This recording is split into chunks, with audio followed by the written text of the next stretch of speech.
ठीक है. So far we have covered simple present tense part 1, part 2, part 3. ठीक है. All parts have been covered. अभी next is present continuous tense. तो as usual तुम्हाला मी सगळ्यांना सांगितलं होतं की आपण आधी युजेस बघतो. म्हणजे नॉर्मली असं शिकवलं जातं, युजेस शिकवले जातात की तो टेन्स कधी वापरायचा. आणि ऍज पर माय लॉजिक माझे मराठी ट्रिक्स. सो इधर तुम्हाला जर युजेस कळत नसतील सो तुम्ही मराठी ट्रिक नुसार जाऊ शकता. प्रत्येक टेन्सची मराठी ट्रिक आहे. जी मी तुम्हाला मराठी ट्रिक सांगितली ती ऍज इट इज यूज करा, because that is the only way. Otherwise you will get confusion. ठीक आहे. सो प्रेझेंट कंटिन्युअस टेन्स हा टेन्स मोस्टली सगळ्यांना माहिती आहे. मी आधी युजेस सांगतो. हा आपण कधी कधी यूज करतो. सगळ्यात पहिलं कंटिन्युअस टेन्स म्हणजे सी, मी तुम्हाला आय थिंक स्टार्टिंगला सांगितलं होतं बेसिक, जेव्हा आपण टेन्सेस सुरू केले होते जनरलाइज स्ट्रक्चर मध्ये, मी तुम्हाला सांगितलं होतं फॉरगेट अबाउट द प्रेझेंट. सध्या बाकीचं म्हणजे तो पास्ट आहे, प्रेझेंट आहे की फ्युचर आहे ते विसरून जा. सध्या I am just talking about continuous tense. कारण मी तुम्हाला सांगितलं होतं की शब्दाचा अर्थ आधी समजून घ्या. I am not talking about present continuous, past continuous और फ्युचर कंटिन्युअस. ठीक आहे. मेन टेन्स बद्दल मी बोलत नाही, I am just talking about continuous. So continuous हा शब्द जेव्हा माझ्या डोक्यामध्ये येतो, किंवा कंटिन्युअस शब्द हा जेव्हा मी बोलतो, किंवा जेव्हा जेव्हा तुमच्या डोक्यामध्ये हा कंटिन्युअस शब्द येतो, तेव्हा तेव्हा एकच गोष्ट लक्षात ठेवायची, that is called main verb and then उसको आयएनजी.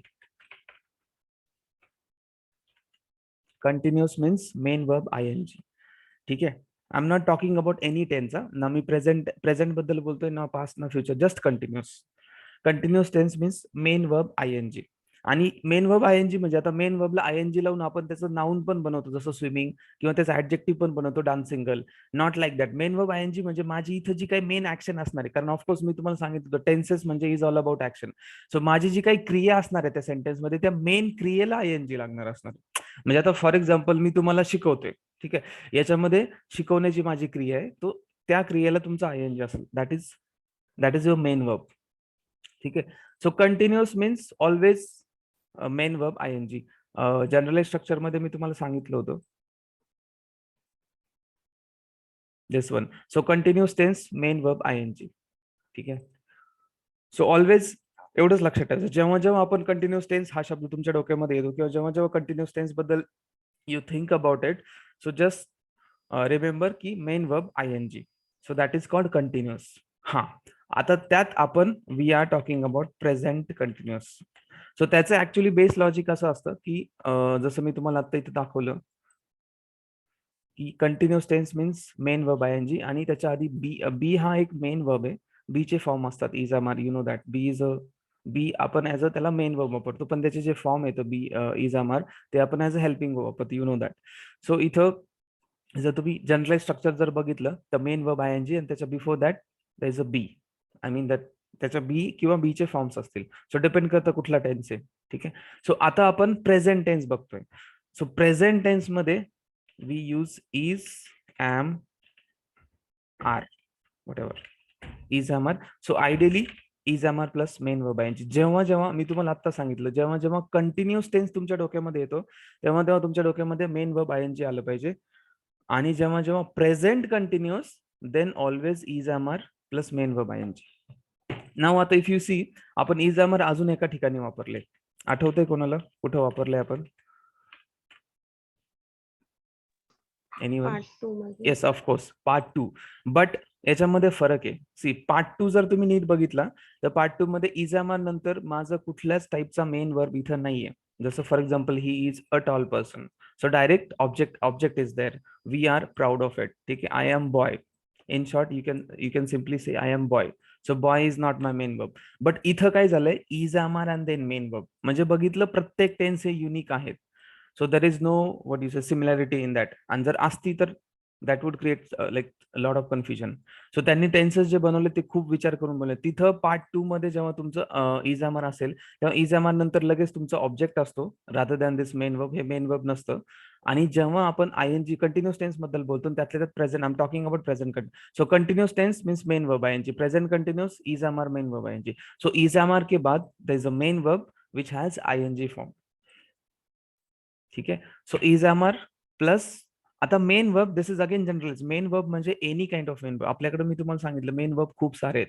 सो कुठल्याही टाईपचं मेन वर्ब तुम्ही इथे लावू शकता. इज नंतर eating, walking, drinking, whatever, जे जे तुम्हाला मेन वर्ब लावायचे. ठीक आहे. So that is the actually concept of present continuous tense. कळलं इथपर्यंत? Everyone understood? कंटिन्युअस काय, प्रेझेंट कंटिन्युअस काय, अजून मी युजेस सांगितले नाही, इथपर्यंत कळलं ऍटलीस्ट. सो जेव्हा जेव्हा कंटिन्युअस टेन्स तुमच्या डोक्यामध्ये येईल, फक्त एकच गोष्ट आली पाहिजे, कंटिन्युअस मेन वर्ब आयएनजी. जो मेन वर्ब, जो आपला ऍक्च्युअली ज्या सेंटेन्स मधली जी मेन ऍक्शन असेल त्याला ING. And then if you are talking about present continuous, is am are main verb ING. समजलं? Yes, no? येस. ठीक आहे, आता युजेस सांगतो मी तुम्हाला मेन वर्ब वापरायचं कधी, and then will go for trick. Sorry, main verb not main verb, present continuous tense. ठीक आहे. तर सगळ्यात महत्वाचा आणि मेन युजेस हा सगळ्यांना, मेन यूज जो सगळ्यांना माहिती आहे, जेव्हा at the time of speaking जर तुमची ती ऍक्शन इन, आणि हा कंटिन्युअस टेन्स म्हणजे काय तुम्हाला हे सांगायचं पण राहिलं की कंटिन्युअस टेन्स म्हणजे तुमची जी ऍक्शन असेल ती जी असेल ती इन प्रोग्रेस असेल. That is very important point. ठीक आहे. सो कंटिन्युअस टेन्स मध्ये कुठली, मी तुम्हाला स्टार्टिंगला टेन्सेस शिकवताना शिकवलं होतं की टेन्सेस काय करतात की ऍक्शनचं स्टेट दाखवतात. बरोबर, ही गोज टू स्कूल म्हणजे अजून ऍक्शन सुरू नाही झाली, he is going to school, आता ती ऍक्शन सुरू झाली पण ती अजून चालू आहे, in progress. So that is called in progress. So continuous tense means दोन तीन गोष्टी तुमच्या लक्षात आल्या पाहिजे. कंटिन्युअस टेन्स बद्दल मी जेव्हा जेव्हा बोलतो, I am not talking about present continuous, I am just talking about continuous tense. So continuous tense means तुमची जी ऍक्शन असणार आहे मेन वर्ब तो इन प्रोग्रेस मध्ये असणार आहे, म्हणून आपण त्याला आयएनजी लावतो. So that will be always in progress. In progress म्हणजे जी अजून चालूच आहे ऍक्शन. राईट. आता आपण जे प्रेझेंट सिंपल प्रेझेंट टेन्स पाहिले होते त्याच्यामध्ये ऍक्शन ही चालू नसते. ऍक्शन ही मी तुम्हाला सांगितलं सिंपल प्रेझेंट टेन्स असा टेन्स त्याला इनडिफायनेट टेन्स का म्हणतात, कारण त्याची जी ऍक्शन आपण बोलत असतो ती पास्ट मध्ये पण झालेली असते, प्रेझेंट मध्ये. इन शॉर्ट त्याच्यामध्ये तिन्ही टेन्स थोडे इन्क्लूड होतात. जसं फॉर एक्झाम्पल मी रोज 8ला उठतो, सो याचा अर्थ मी काल पण 8ला उठलो होतो, आज पण 8ला उठतो आणि फ्युचरमध्ये पण उठेल, म्हणून तर ती फॅक्ट असते. फॅक्ट काय असतात, ज्या अनचेंजेबल थिंग्स असतात. राईट. आता सपोज आपण, मी तुम्हाला एक सिंपल एक्झाम्पल दिलं होतं, वी लिव्ह इन अर्थ. सो आपण काही वर्षापूर्वी सुद्धा धरती अर्थवरच राहत होतो, आजही आहे आणि फ्युचरमध्ये पण असू, म्हणजे नियरिंग फ्युचर. हा 100% असं नाही की म्हणजे सिंपल प्रेझेंट टेन्स असं नाही सांगत की फ्युचरचे सगळे ऍक्शन असतील, बट ऑलमोस्ट. कारण मी सकाळी लवकर उठतो याच्यामध्ये काय, कधी कधी संडेला मी उशिरा पण उठत असेल. राईट. म्हणजे संडेला ती ऍक्शन लागू होत नाही किंवा होणार नाही फ्युचर कमिंग संडेला, बट सम हाऊ कुठेतरी फ्युचर टेन्स पण असतो, त्याच्यामध्ये तिथं टाइम जो असतो तो डिफायनाईट नसतो, फिक्स नसतो, म्हणून त्याला इनडिफायनाईट टेन्स म्हणतात सिंपल प्रेझेंट टेन्सला. पण तसं कंटिन्युअस टेन्सचं नसतं. इट इज लाईक जर तुम्ही कंटिन्युअस टेन्स बद्दल बोलताय तर त्या मुवमेंटला तुमची ऍक्शन जी असते ती इन प्रोग्रेस असते. सो इन प्रोग्रेस म्हणजे जी ऍक्शन चालू आहे, फॉर एक्झाम्पल. आणि आता त्यातल्या त्यात if I am talking about present continuous, तर सध्या ह्या मुवमेंटला जी ऍक्शन चालू असेल at the time of speaking, म्हणजे बोलताना जेव्हा मी जी ऍक्शन बोलतोय किंवा ते सेंटेन्स बोलतोय, at the time of speaking म्हणजे ते सेंटेन्स बोलताना, जे काही सेंटेन्स मी बोलतोय कंटिन्युअस टेन्सचं, ते सेंटेन्स बोलताना जर माझी ऍक्शन इन प्रोग्रेस असेल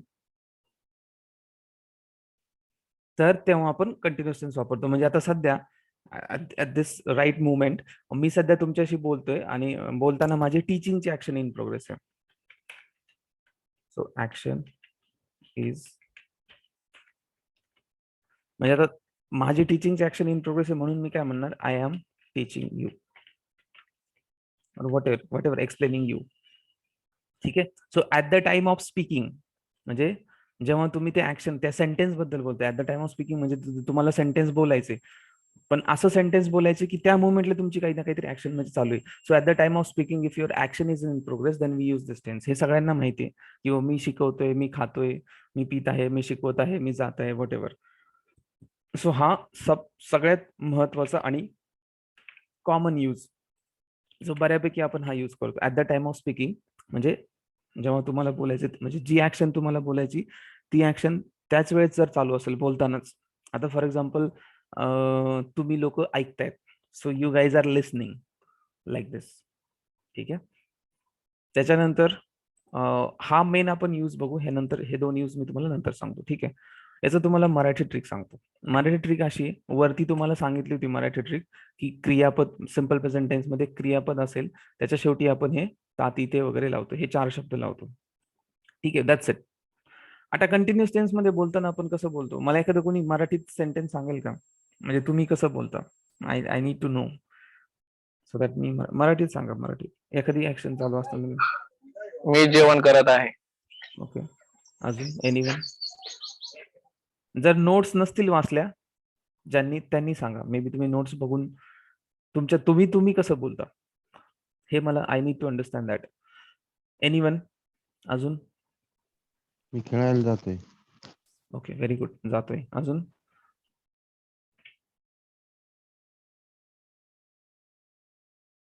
एनीवन? कंटिन्यूस टेन्स कसं बोलतो आपण मराठीत? आपण बाहेर जायचं. नाही, जायचं इज नॉट अ कंटिन्यूस. जायचं आहे. तुमची जायचं आहे. कंटिन्यूस टेन्स, ठीक आहे, मी सांगतो, I will tell you. So as per my Marathi trick, क्रिया, कुठलीही क्रिया प्लस त प्लस आहे, शुद्ध मराठी. हा, तुम्ही जे आता विजय सांगितलं ना की मी जातोय, दॅट इज करेक्ट. मी शिकवतोय म्हणजे तिथं आपण तोय पण लावतो काइंड ऑफ, बट ते थोडस म्हणजे प्रॉपर शुद्ध मराठीत नाही होत. सो ही जी याची जी मराठी ट्रिक आहे ना, दॅट्स इट, इट्स व्हेरी. तुम्हाला जर युजेस कळत नसेल ना, तर कुठल्याही क्रियापदाला त, आता हे त आपण वरती पण बघितलं होतं, जसं फॉर एक्झाम्पल ते मशीन वर्क करतं किंवा ते खूप फास्ट काम करतं, पण तिथं फक्त त होतं. सिम्पल प्रेझेंट टेन्स, ते मशीन खूप काम करतं किंवा खूप फास्ट काम करतं, it works very nice or very fast, something like that. कारण हे तर आपण न्यूटर जनरल साठी वापरतो ना, की काम करतं लाईक दॅट. तर इथं सो तुमची क्रिया प्लस त प्लस आहे, म्हणजे फॉर एक्झाम्पल मी शिकवत आहे किंवा मी खात आहे, मी पित आहे. तर फरक बघा, मी इथं आहे हा शब्द जोडलाय आणि मी तुम्हाला आहेचं ऑलरेडी शिकवलं होतं, आठवते पार्ट 2 मध्ये. सो इथं पण आपण इज एम आर वापरतो. So I told you already, मराठीमध्ये ऍटलीस्ट माझ्या माहितीप्रमाणे तरी, म्हणजे मी तरी असं युज करतो, आहे हा माझा हेल्पिंग वर्ब आहे. सो इथं सुद्धा इज एम आर, राईट. आपण पार्ट 2 मध्ये काय युज केलं होतं, मी मुलगा आहे, राईट, बिकॉज आहे कॅनॉट शो एनी ऍक्शन, आहे कुठल्याच प्रकारची ऍक्शन दाखवू शकत नाही. सो इथं सुद्धा जर तुम्ही इंग्लिश स्ट्रक्चर सुद्धा जर बघितलं तर इथं इज एम आर मी वापरले, म्हणजेच इन शॉर्ट काइंड ऑफ आहे, आणि then main verb I N G. So इथं मराठीमध्ये कुठलीही क्रिया प्लस तर, म्हणजे फॉर एक्झाम्पल मी शिकवत आहे किंवा तुम्ही ऐकत आहात, ऑफकोर्स इथं एकापेक्षा जास्त असेल तर आहे, आहात वगैरे ते सगळं येईल, राईट. फक्त आहेच असेल असं काही नाही. सो डिपेंडिंग ऑन, एकापेक्षा जास्त असतील तर ते पण येतील, आहे, आहेत वगैरे. बट आयडियली तुम्हाला त्याचं लॉजिक कळलं असेल मे बी, मला काय म्हणायचंय.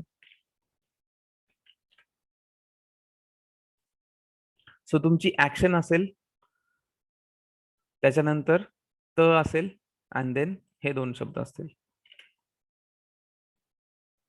दोन म्हणजे ऍक्च्युली आहे, आहात, depending on the number of that subject, किती सब्जेक्ट आहेत, काय आहेत, किती लोक आहेत त्याच्यामध्ये. सो फॉर एक्झाम्पल मी खात आहे, मी शिकवत आहे, हा मी शिकवतोय पण आपण असं म्हणतो, मी शिकवतोय, मी खातोय, बट ते थोडस, ती ट्रिक मला थोडीशी हे नाही वाटली, म्हणजे शुद्ध नाही वाटली, म्हणून मग मी ही यूज केली. ते पण आहे तसं, नो प्रॉब्लेम. मीन्स युअर क्रिया प्लस त प्लस आहे, मग त्याच्यामध्ये तुम्ही कुठल्याही गोष्टी बोलू. सपोज आता मी स्विमिंग करत आहे, त आहे, मी मँगो खात आहे किंवा तू मला डिस्टर्ब करत आहे, like that. So it's up to you. But ही सुद्धा मी सांगितलं की ट्रिक जी आहे ती कट टू कट यूज करा, बिकॉज वरती पण त आहे सिम्पल प्रेझेंट टेन्स मध्ये, की मशीन खूप मस्त काम करतं वगैरे लाईक दॅट. बट तिथं आहे हा शब्द नाहीये, बिकॉज तिथं मी इज एम आर वापरलेला नाहीये पार्ट 1 मध्ये. ठीक आहे, फक्त घेतात, जातात, ब्रश करतो किंवा खातो लाईक दॅट.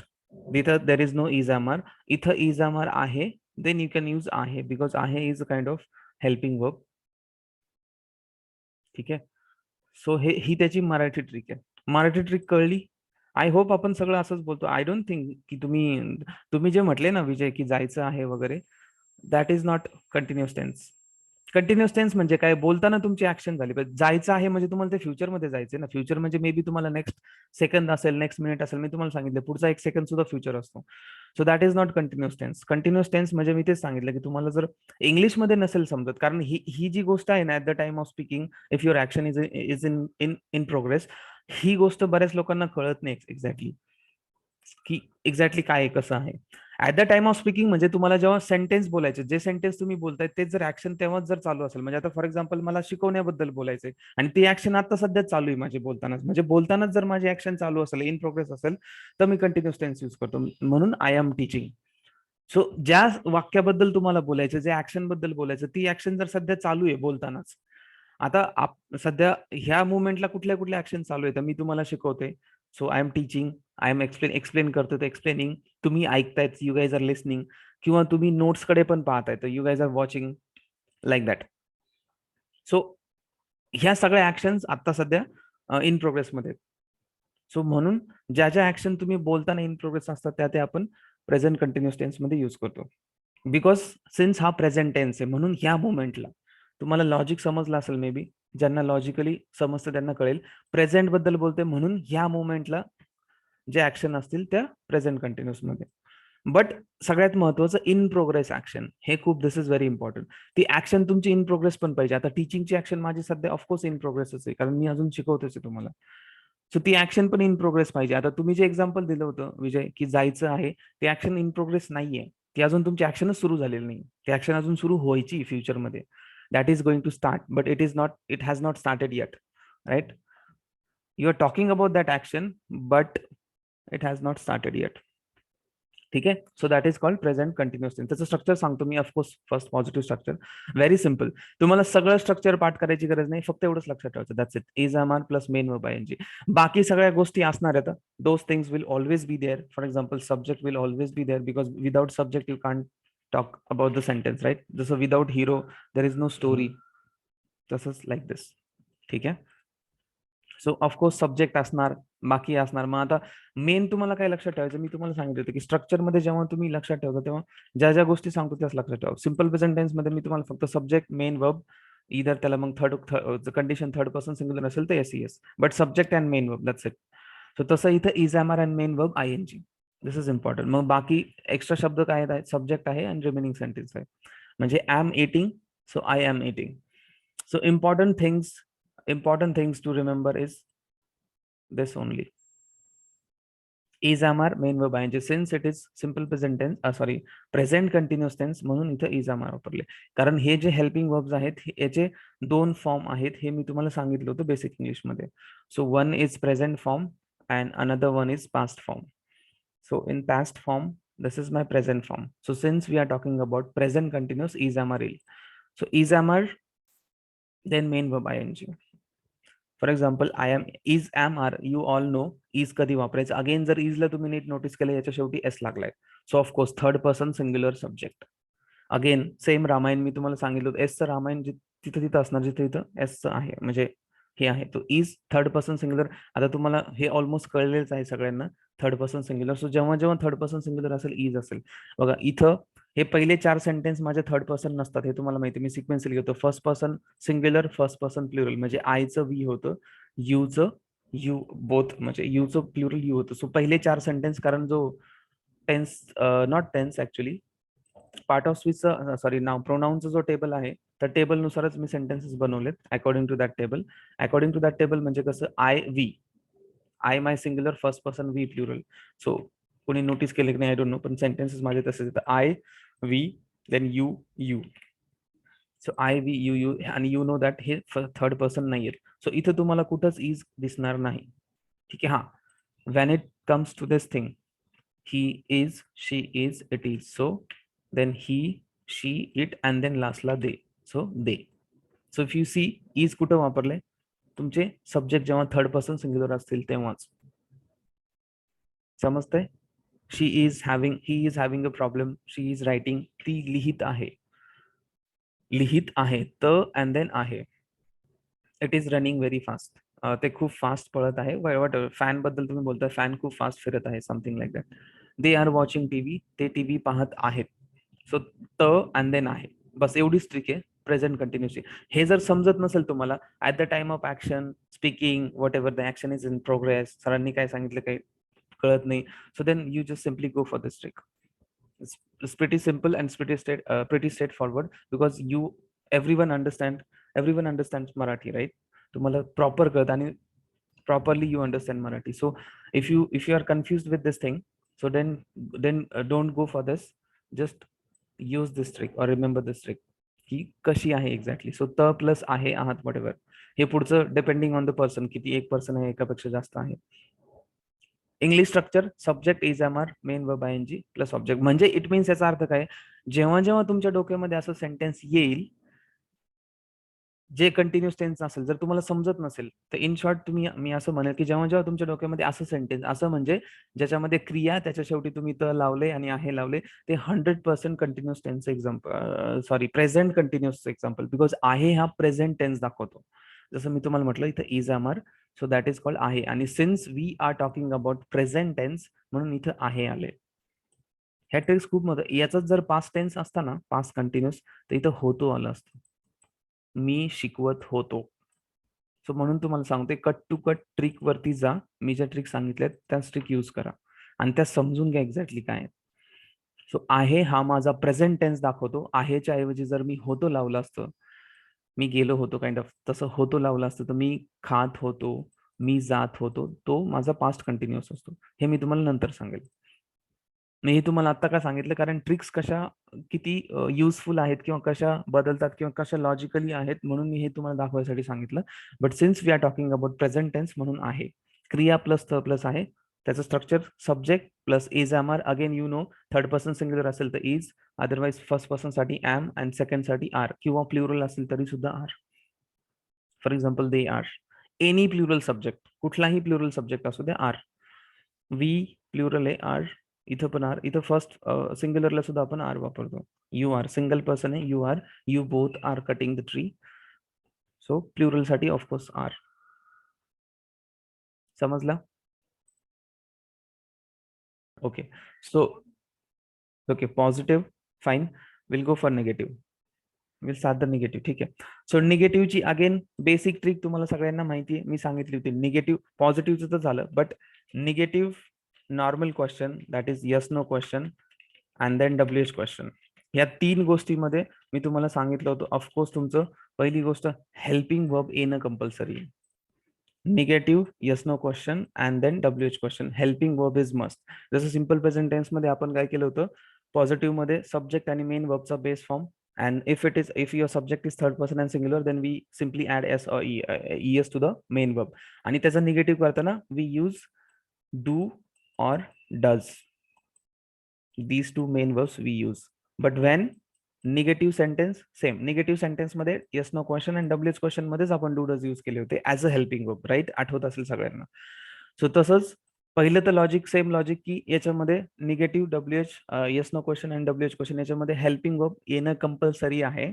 आणि जर तुम्ही नीट नोटीस केलं, आपलं पॉझिटिव्ह मध्ये ऑलरेडी हेल्पिंग वर्ब आले, is, am, are, right? Subject plus, तुम्हाला आय गेस पार्ट 2 आठवत असेल, आय एम बॉय, त्याच्यामध्ये पण मी हे सांगितलं तुम्हाला. इथं पॉझिटिव्ह मध्ये ऑलरेडी हेल्पिंग वर्ब आले. याच्यामुळे आपल्याला पुन्हा दुसऱ्या कुठल्या हेल्पिंग वर्बची किंवा दुसऱ्या कुठल्या शब्दांची हेल्प घ्यायची आपल्याला गरज नाही. सर तुम्ही structure, if you compare these two structure, म्हणजे पॉझिटिव्ह आणि निगेटिव्ह, याच्यामध्ये मी काय केलं, सिम्पली इथं नॉट ऍड केलंय. Why not? बिकॉज सी, पहिलं तर बेस लॉजिक मी सांगितलं होतं की निगेटिव्ह मध्ये हेल्पिंग वर्ब कंपल्सरी लागतात. आपल्याकडे ऑलरेडी पॉझिटिव्ह मध्ये हेल्पिंग वर्ब, कारण इजामर हे फक्त आणि फक्त हेल्पिंग वर्बच असतात, हे सुद्धा मी तुम्हाला सांगितले. ते मेन वर्बचा रोल प्ले करू शकत नाही. इज, आर हे ऑलवेज हेल्पिंग. हा, डू डज करू शकतात, मी तुम्हाला डूचं सांगितलं होतं. डू हा मेन वर्ब सारखा पण ट्रीट होतो, काही ऍक्शन क्रिया दाखवायची असेल, बट इज, आर होत नाही. हे पार्ट 2 मध्ये सुद्धा मी शिकवलं होतं की इज, आर हे प्युअरली मेन हेल्पिंग वर्ब्स असतात, दे cannot show any action. So इथं आपण ऑलरेडी पॉझिटिव्ह मध्ये हेल्पिंग वर्ब्स ऑलरेडी वापरलेत. सो निगेटिव्ह करताना आता पुन्हा हेल्पिंग वर्बची मदत घ्यायची गरज नाही. पण हा, निगेटिव्हचं बेस लॉजिक ते आहे, तुम्हाला निगेटिव्ह मध्ये हेल्पिंग वर्ब लागतातच. कारण मी तुम्हाला बेसिक इंग्लिश शिकवताना शिकवलं होतं की निगेटिव्ह, क्वेश्चन, डब्ल्यूएच याच्यामध्ये हेल्पिंग वर्ब येणं compulsory. Positive, sorry, simple present टेन्सच्या पार्ट 1 मध्ये जर आपण बघितलं, तिथं पार्ट 1 मध्ये हेल्पिंग वर्ब्स नव्हते. There are no helping verbs in part 1. So if you see, subject and then directly main वर्बचा बेस फॉर्म, राईट? मग जेव्हा आपण त्याचा निगेटिव्ह केलं तेव्हा आपण काय केलं, हेल्पिंग वर्बची मदत घेतली, म्हणजे उसनं घेतलं किंवा उधार घेतलं आपण म्हणू शकतो. बॉरो केले दोन हे शब्द. का? कारण निगेटिव्ह, मी इथं लिहिलं होतं, always always use helping verbs. Negative normal question, that is yes no question, WH question मध्ये हेल्पिंग वर्बची कंपल्सरी गरज लागते. याच्यामध्ये एक एक्सेप्शन आहे, ते नंतर सांगेल, बट गरज लागते. त्यामुळे आपण काय केलं होतं, डू आणि डज हे काइंड ऑफ उधार किंवा उसने घेतले होते. पण जेव्हा आपण पार्ट 2 मध्ये गेलो, आय एम बॉय, इथं मी तुम्हाला ऑलरेडी सांगितलं होतं की इज, आर हे प्युअरली हेल्पिंग वर्ब. त्याचं जेव्हा आपण निगेटिव्ह केलं तेव्हा फक्त सिम्पली नॉट लावलं, आपण पुन्हा दुसऱ्या कुठल्या वर्बची हेल्प घेतली नाही, राईट? दुसऱ्या कुठल्या शब्दांची हेल्प घेतली नाही. तसं पार्ट 3 मध्ये, अगेन पार्ट 3 मध्ये हॅज होते. हॅज हे प्युअरली हेल्पिंग वर्ब नाहीये. ठीक आहे. हॅज हे आपण मेन वर्ब सारखं पण युज करू शकतो, हॅव हॅज, कारण खाण्यापिण्याच्या ऍक्शनला. म्हणून इथं सुद्धा आपण डू डच ची हेल्प घेतली होती, म्हणजे दुसऱ्या शब्दांची हेल्प घेतली होती. का? कारण हॅज हॅव हे प्युअरली हेल्पिंग वर्ब नाही येत, डू डस पण प्युअरली हेल्पिंग वर्ब नाही येत, डू. पण इजामर हे प्युअरली हेल्पिंग वर्ब आहेत, म्हणून ते जेव्हा असतात तेव्हा आपल्याला तुम्हाला पुन्हा दुसऱ्या हेल्पिंग वर्बची मदत घ्यायची गरज नसते. सो पार्ट 2 मध्ये मी ऑलरेडी शिकवले. तसंच same goes with this also. इजामार इथं ऑलरेडी आहे पॉझिटिव्ह मध्ये, म्हणजे आय एम इटिंग. मला सिम्पली फक्त तिथं नॉट लावायचं, because it is my negative sentence. I am not eating, like this. We are not swimming. समजते लॉजिक? समजते मी काय लॉजिक सांगतोय, काय लावलं इथं त्यांनी? Because helping verbs are already there in positive sentence. Simple present tense part 1 आणि पार्ट 3 अशा गोष्टी होत्या, तिथं पॉझिटिव्ह सेंटेन्स मध्ये हेल्पिंग वर्ब नव्हते, म्हणून आपण डू डच ची हेल्प घेतली होती. बट आता इथं कंटिन्युअस टेन्स मध्ये पॉझिटिव्ह मध्ये ऑलरेडी आहेत. So we don't need any extra words, और we don't have to borrow anything. आपल्याला काही बॉरो करायची गरज नाही, काही उधार उसनं घ्यायची गरज नाही. सिम्पली इथं नॉट अटॅच करायचं, बिकॉज इट इज निगेटिव्ह. वरती I am eating mango, I am not eating mango. We are swimming, we are not swimming. You are disturbing, you are not disturbing. You are cutting the tree, you are not cutting the tree. You are म्हणजे इथे एकापेक्षा जास्त लोक आहेत, 2, 3, 4 असतील. ही is having a problem, he is not having a problem. हा तिथे have हा माझा मेन वर्ब आहे. ठीक आहे. She is writing, she is not writing. It is running fast, it is not running fast. They are watching, they are not watching. So मी जे सांगतोय त्याच्याकडे लक्ष ठेवा, बाकीचं फालतूचे वाचत बसू नका प्लीज. हे थर्ड सेकंड, कारण मला माहिती आहे आपल्या मुलांचं फक्त फिजिकली त्यांची असतात ते, पण ब्रेननी अंडरस्टँड नाही करत मी काय शिकवतो. सो प्लीज मी जे शिकवतो त्याच्यावरतीच कॉन्सन्ट्रेट करा. ठीक आहे. सो निगेटिव्ह मध्ये मी फक्त नॉट ऍड केला. वाय नॉट ऍड केला मी? बिकॉज माझ्याकडे helping verbs are already there. I don't have to borrow anything. I don't have to take help from any words और एनी अदर थिंग्स. समजलं? Negative sentence and positive sentence. Yes. Everyone? Yes. Yes.